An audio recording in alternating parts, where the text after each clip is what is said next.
Loy.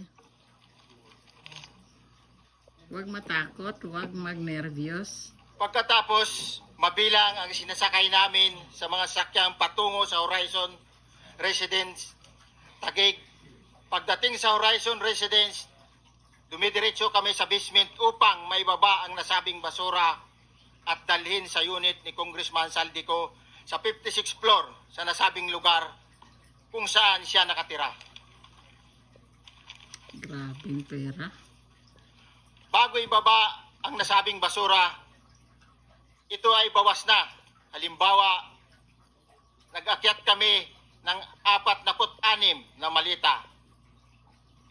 Ibababa lamang namin ay 35 malita para i-deliver sa bahay ni House Speaker Martin Romualdez sa 42 Bakin Street, Taguig. Ang labing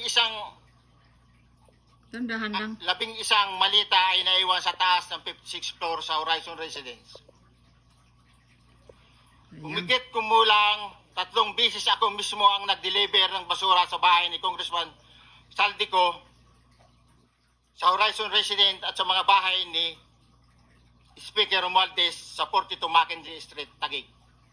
Holy shit. Mas maraming pagkakataon na nagde-deliver kami ng basura sa bahay ni Speaker Romualdez at sa bahay ni Congressman Saldico dahil iba-iba kaming mga nakadetailed na close-in, backup at advance party na nagkakaroon ng rotation.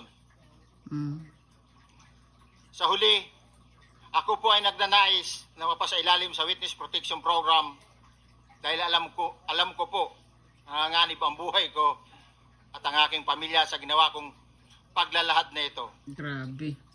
Sa katotohanan na ang lahat ay nilagdaan ko, ang salaysay na ito ay kusang loob at walang anumang pamimilit at bunsod lamang na hangarin matulungan ang ating bansa. Grabe. Ito po ay nilagdaan ko, Your Honor. Thank you, Orly. Before you proceed, meron lang ako papakitang litrato sa iyo, no? I-confirm mo, kasama na rin si Bryce, kung yan ba si Paul na binabanggit mo. I confirm, Your Honor. Yun nga po, Your Honor. Siya po. Okay, so, Tama. yeah, for the record, andito po yung litrato nung binabanggit na si Paul. Palyado nito. Ang isa. Eh, Grabe, grabing pera. John Paul Estrada, di ba? Yes, Your Honor. Oh, sige. Thank you very much. You may continue, Senator Maclay. Thank you, Mr. Chair. Mr. Gutesa, dito sa iyong paglalahad ay gumawa ka ng isang paghalimbawa. Inihalimbawa mo si Congressman Eric Yap, ngunit isang tagpo lang yun eh.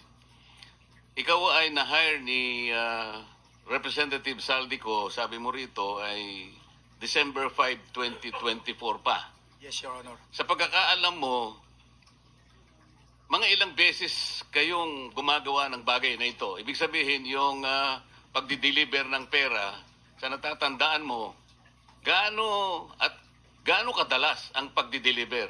Kasi ang ginawa mo kanina ay isang example lang. Pwede mo bang ipaliwanag? Your Honor, minsan kasi pag-duty kami, ang actual ko na delivers talaga sa bahay ni Congressman Romualdez is 3. Tapos pag may duty kami, nagkakaroon ng detailed. Minsan namumonitor ko doon sa group chat namin, may basura tayo deliver. Minsan namumonitor ko siya is 3 times a week Holy ang shit. delivery doon sa Forbes, sa bahay ni Kung Sal ni Kung Romualdez. Yung pera minsan nanggagaling lang doon sa Horizon sa taas, binababa. Tapos may detail lang na tao, namumonitor ko naman sa Group chat. GC namin.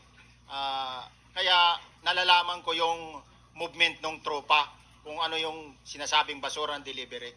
So yung delivery o yung movement ng tropa nagaganap average 3 times a week. 3 times a week, Your Honor. Grabe. Nagsimula noong December 2024, Yes, Your Honor. hanggang ngayon ba ay naglilingkod ka pa kay Representative Saldico? Sa kasalukuyan po ay nag-resign po ako noong August 5, itong taon po na ito. So, maliwanag ba ang ibig mong sabihin para sa kapulungan ito ay nag-a-average ng 3 beses sa loob ng isang linggo ang pagdi-deliver ng pera kay Representative Saldico? These days,